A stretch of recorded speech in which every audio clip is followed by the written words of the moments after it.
चलो समझो इसको फटाफट। तो समास पढ़ेंगे, समझ गए। समास एक हिंदी का एक टॉपिक है। समास के भेद कितने होते हैं ये तुम्हारे ऑब्जेक्टिव में आ जाएगा, समझ गए। तो समास के कितने भेद होते हैं? 6। तो समास को समझना है। समास के जो 6 भेद होते हैं ये बार बार आता है एग्जाम में, कम से कम तुम्हारे 3 या 4 क्वेश्चन देखने के लिए मिलेगा, समझ गए। एक का विग्रह दिया होगा तो उसमें समास पूछ लेगा, एक समास दिया होगा तो उसका विग्रह पूछ लेगा। इनमें से कौन सा ऑप्शन में है, क्योंकि ऑब्जेक्टिव में आएगा, सब्जेक्टिव में ये नहीं मिलेगा तुम्हें। और हिंदी में सबसे अधिक ग्रामर ही आता है, 65 से 70% ग्रामर देखने के लिए मिलता है, समझ गए। ग्रामर जिसके क्लियर है तो अच्छे नंबर लाओगे। चलो यहाँ देखो, सबसे पहले चलते हैं अवयवी भाव समास, ठीक है। अवयवी भाव समास जो होता है ये स्टार्टिंग से तुम देख रहे हो क्या है, अवयवी भाव समास। इसमें क्या होती है, जो पूर्व पद, यहां समझो एक चीज याद रखना है, जो बाएं साइड होगा, मान लो तुम यहां खड़े हो, ठीक है, ये जो हमारा बाएं साइड होगा इधर वाला, तो इसको हम पूर्व पद कहेंगे। क्या बोलेंगे? पूर्व पद। और जो दाएं साइड होगा उसको हम क्या बोलेंगे? उत्तर पद। तो इसमें पद की प्रधानता होती है, पढ़ा चुके हैं।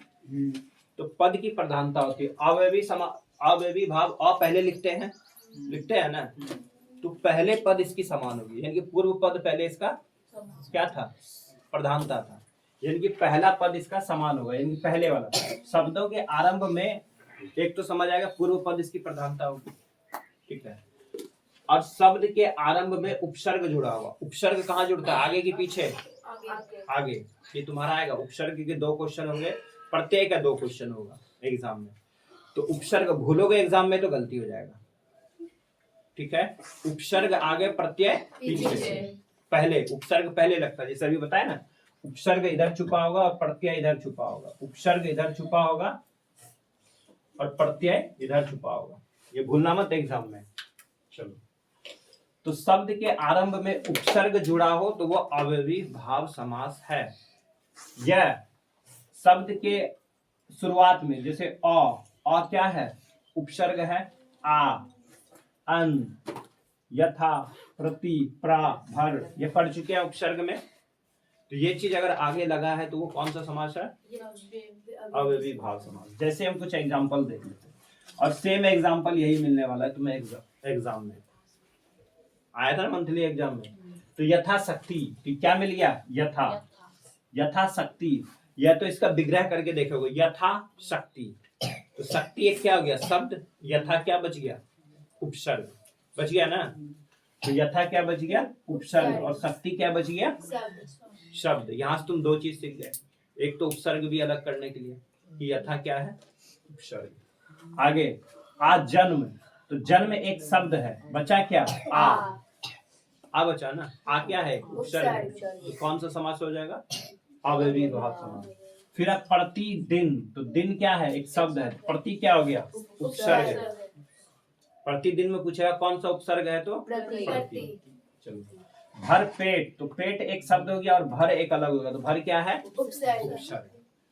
तो यहाँ से तुम उपसर्ग भी पढ़ लो, बन जाएगा या बोलो? जो तुम्हारा शब्द दिया होगा उसको विग्रह करके देखोगे, यथाशक्ति, ठीक है। तो शक्ति अलग हो गया और यथा बच गया तो उपसर्ग हो गया, तो कौन सा समास? अवयवी भाव समास। यानी कि हमें अवयवी भाव में क्या देखना है? उपसर्ग को छांटना। अगला चलते हैं कर्मधारय समास। कर्मधारय समास में अभी बताए थे इसका उत्तर पद, अभी हमने देखा क्या? पूर्व पद। अब यहाँ से समास के उत्तर पद की विशेषता बताई जाए। इसकी विशेषता? उत्तर पद, यानी कि दाएं साइड वाला।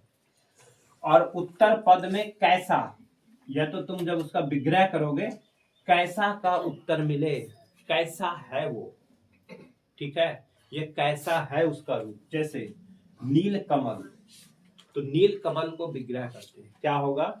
नीला है जो कमल। मतलब समझ नहीं आ रहा है? नीला है जो कमल, कैसा नीला आएगा ना दिमाग में तुम्हारा कि नीला है जो कमल, कैसा नीला। तो जैसे ही कैसा दिख जाए, नीला है जो कमल, नील कमल, नीला है जो कमल, उसको हम क्या बोलते हैं? नील कमल। नील कमल पहले तुम्हें चिड़िया देखने के लिए मिलता था, अभी भी कभी कभी देख लेते हो। नील कमल देखे हो? हाँ, तो नीला है जो कमल, उसके जो सड़ को होता है ना, नीला नीला टाइप का होता है उस चिड़िया का। तो नीला है जो कमल यानी कि कैसा, कैसा जैसी आएगा कर्मधारी। तुमने कैसे कर्म किया है, समझ आ गया। तो कर्मधारी मतलब कर्म, कर्म मतलब जो भी तुम करते हो, कैसा कर्म किए हो। तो कैसा जहां भाव आए वो कर्मधारी समास से क्या है, कर्मधारी समास है। अगला मृग नयन, मृग मीन्स हिरण, संस्कृत में क्या बोलते हैं, मृग, मृग मीन्स हिरण, नयन मतलब आंख। तो मृग के समान नयन, क्योंकि सबसे अच्छी हिरण की क्या लगती है, आंख, क्योंकि उसके शरीर की बनावट ऐसी होती है और उसके बाद उसकी आंख से ही क्या है, लोग उसे बहुत अधिक पसंद करते हैं। ठीक है, तो मृग के समान नयन, तो मृग मतलब ये, तो इसको कैसा, कैसा नयन, फिर से आ रहा है ना, मृग के समान नयन, कैसा, जो नहीं देखा वो सोचेगा ना कैसा नयन होता है आखिर। वो चिड़िया घर जाएगा, फिर हिरन को देखेगा, तभी वो समझेगा कि ऐसा होता है। तो कैसा जैसी आ जाएगा तो वो कर्म में आ गया, कैसा कर्म है आखिर उसको ऐसा आंख मिला है। तो मृग के समान नयन कर्मधारी समास। फिर चलते हैं महाकवि, महान है जो कवि, तुम्हें बोलेंगे रामधारी सिंह दिनकर की बात करते हैं, जो हमारे बिहार का है, जो तुम्हारे क्वेश्चन में मिलेगा। ठीक है, तो महान है जो कवि यानी कि महाकवि, कैसा कवि था वो, इसके बारे में पढ़ते हैं, हर बार एग्जाम में आता है वो, बताए थे ना, हम सबके एग्जाम में भी आया था। तो महान है जो कवि, कैसा कवि, तो क्या हो गया, कर्मधारी समास। आगे चलते हैं काली मिर्च, काली है जो मिर्च। अब काली मिर्च जिसने नहीं देखा वो सोचेगा यार काली मिर्च होती है, हम तो हरी हरी रोज देखते हैं। ठीक है, काली है जो मिर्च, कौन सा होता है वो, गोल गोल वाला, ठीक है ना, घर में जो मसाले में यूज करते वो है काली मिर्च। ठीक है, काली है जो मिर्च, तो कैसा काली मिर्च, जो नहीं देखा है तो सोचेगा यार मिर्च तो हमने हरी देखी है। तो कैसा जैसे आ गया तो कर्मधारी समास आ गया। ये थोड़ा सा टफ था जिसे हमें सीखना है, और यही तुम भूलोगे, भूलते हो ना। चलो आगे चलते हैं, ये इजी है, सबसे इजी द्विगुहु समास। ठीक है, द्विगुहु, द्विगुहु मतलब पहला पद संख्यावाचक को, बस इतना ही याद रखना, पहला ही पद यानी कि पूर्व पद, जिसका पूर्व पद में संख्या हो, संख्या का बोध हो, 1 2 3 4 5 ये सारे आ जाए। अब हिंदी में तुम्हें गिनती आता होगा तो बन जाएगा। ठीक है, तो पहला ही पद क्या हो, संख्या वो द्विगुहु होता है, पहला ही पद संख्या वो द्विगुहु होगा, पहला ही पद संख्या वो द्विगुहु होगा। ठीक है, जैसे समूह का बोध कराता हूँ संख्या का, जैसे चौराहा, चौ, चौ मतलब 4, पंचवटी, पंच मतलब 5, त्रिकोण, त्रि मतलब 3, इसी तरह से नवग्रह, तो नव मतलब 9, फिर चलेंगे चारपाई, 4 मतलब 4 ही होता है, चारपाई ही नाम क्यों रखा है, क्योंकि उसके 4 पौवे होते हैं। तो चलो यहाँ चलते हैं, चौराहा मतलब 4 राहों का समूह। अभी हम बोले कि मेरा जो सेंटर पड़ा है कुछ इस तरीके से जाएगा, भागलपुर से अगर टेम्पो पकड़ते तो यहाँ उतार देगा, वो सीधा चला जाएगा बांका वाला रूट, यहाँ से भी मुझे 1.5 किलोमीटर जाना पड़ेगा। ठीक है, तो इससे अच्छा पैदल ही क्यों नहीं चल जाए ना। चलो, क्योंकि सुबह सुबह मॉर्निंग वॉक भी हो जाएगा, पहुंच जाएंगे 7 बजे। चलो, तो ये हो गया, चौराहा मतलब 4 राहों का समूह हो, उसे हम क्या कहेंगे, द्विगुहु समास। क्या कहेंगे, द्विगुहु। पंचवटी 5 बटों का समूह। ठीक है, चलो, त्रिकोण मतलब 3 कोणों का समूह, जैसे त्रिभुज।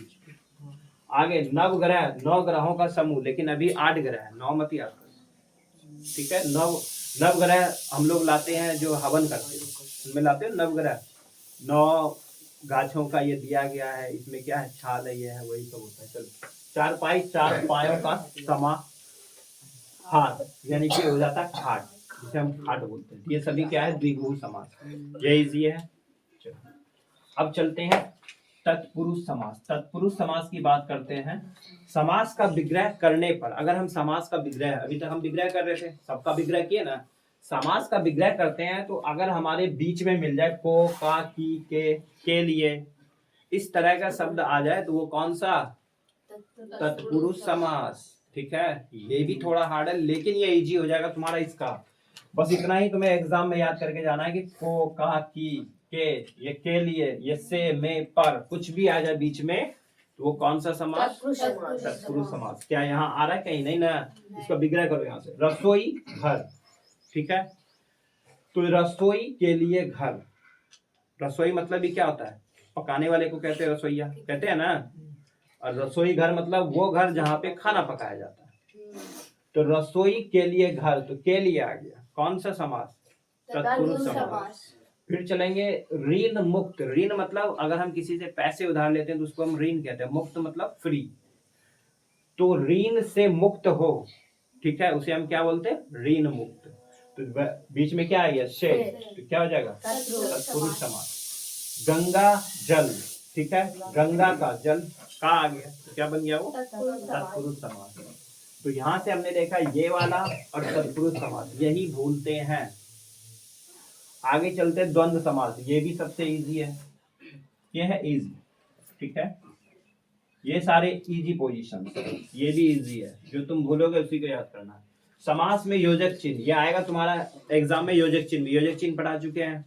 प्रश्नवाचक चिन्ह क्या होता है, योजक चिन्ह क्या होता है, कोष्टक के सारे याद करोगे। योजक चिन्ह इस प्रकार से होता है, विग्रह करने पे हमें इस प्रकार से मिल जाइए और जोड़ दें, ठीक है। जैसे यहाँ देख लो, रात दिन ऐसा दिया होगा, जैसे ही ये चिन्ह लगा होगा तुरंत लगा देना क्या? द्वंद्व समास। सेंटेंस में दिया होता हो रात दिन, कौन सा समास है? द्वंद्व समास। योजक चिन्ह जैसे ही देखेंगे द्वंद्व मार देंगे। अब इसका विग्रह करो, देखो और आएगा, रात और दिन, माता पिता, माता और पिता, और लगाएंगे ना, और आ जाए तो वही। वैसे तुम्हारा क्वेश्चन में योजक दिया होगा, योजक चिन्ह आएगा, मार दोगे क्या? द्वंद्व समास। क्या मार दोगे? द्वंद्व समास। नहीं तो द्वंद्व समास की एक ही चीज है कि दोनों पद प्रधान होता है। पढ़ाए थे ना, उत्तर पद भी और पूर्व पद भी प्रधान है। यहाँ माता भी एक प्रधानता है और पिता भी एक प्रधानता है, दोनों पद प्रधान होता है। ये तो ये याद रखो, ठीक है। अरे माता भी एक अलग है ना, पिता भी अलग है। भाई बहन, लोटा तुम ले लो, बड़ा छोटा, अनुज अग्रज, दाल रोटी, कुछ भी आ जाए, दोनों पद प्रधान हो तब भी मारेंगे। चलो अब चलते बहुब्रीहि समास। बहुब्रीहि समास की बात करते तो सिंपल याद करना, बहुब्रीहि समास, बहु मतलब बहुत बड़े, कौन? भगवान। जिसमें भगवान की बातें हो, देवताओं की बातें हो या देवताओं के नाम हो तो मार दोगे बहुब्रीहि समास। क्या मार दोगे? बहुब्रीहि समास। तो बहुब्रीहि समास मार देंगे। देवी देवताओं का नाम आए तो उसमें हम बहुब्रीहि समास मार देंगे। जैसे लंबोदर, लंबा, लंबा है उदर जिसका, किसको बोलते हैं? गणेश जी को, है ना, गणेश जी को कहा जाता है। कहानी देखे हो ना? क्या देखे? गणेश जी की कहानी देखे हो ना, कि उसको काट दिया गया था सब। अच्छा चलो, दशानंद, दशानंद किसको कहा जाता है? दस है आनंद जिसके, तो दस है आनंद जिसके, कौन था वो? रावण। कौन था? काटता था फिर आ जाता। पीताम्बर, पीला है अंबर जिसका, कौन पहनता है? विष्णु। पीताम्बर उसी को ना कहते हैं, उसी का नाम है। शूल पानी, शूल है पानी जिसका, शिव। यही तुम्हें एग्जाम्पल मिल जाएगा। वैसे तो जो सबसे अधिक आता है लंबोदर ही आता है, और एक ये पीताम्बर ही आता है। चलो भाई, दशानंद दिया सब आता है। अब देखो, ट्रिक को पकड़ने की कोशिश करना। बहुब्रीहि समास, देवी देवताओं का नाम है, बहुब्रीहि के पास चले जाएंगे। दोनों पद प्रधान आ जाए तो चले जाएंगे द्वंद्व में। कहाँ चले जाएंगे? और जिसमें आ जाए संख्या, कहाँ चले जाएंगे? द्विगुहु में। कहाँ चले जाएंगे? द्विगुहु में। तीन तो खत्म हो गए। पहला हमने सुना अवयवी, अ मतलब पहले पद, अ मतलब पहले लिखते, तो पहला पद प्रधानता हो जाए, पहले की बात करते हैं। जैसे यथाशक्ति, तो शक्ति को हटा दो, हो गया ना। जिसमें क्या आ जाए? उपसर्ग जुड़ जाए, तो वो क्या हो गया? अवयवी भाव। उसके बाद चलते कर्म, कर्म कौन करेगा? कैसे कर्म करे? करने वाले हैं ना। चलो, कैसा, कैसे की जहां बात आ जाए विग्रह करने पे तो कहाँ चलेंगे? कर्मधारय समास बन जाएगा। जैसे नील कमल, नीला है जो कमल, कौन भाई? पता नहीं है, कैसा होगा ये पता नहीं, हमने तो कभी सुना नहीं, तो क्या हो गया? कर्मधारय समास, ठीक है। और कौन सा बच गया? हाँ, तत्पुरुष समास। तत्पुरुष समास की बात करते हैं जिसमें को, का, की, के लिए ये मैं से आ जाए विग्रह करने के बाद। एग्जाम्पल तुम्हारा सेम मिल जाएगा, गंगा जल या रसोई घर, ठीक है। तो विद्यालय क्या करते हैं? विधा के लिए आलय, आलय मतलब होता है भवन, इसको क्या बोलते हैं? आलय मतलब भवन या घर।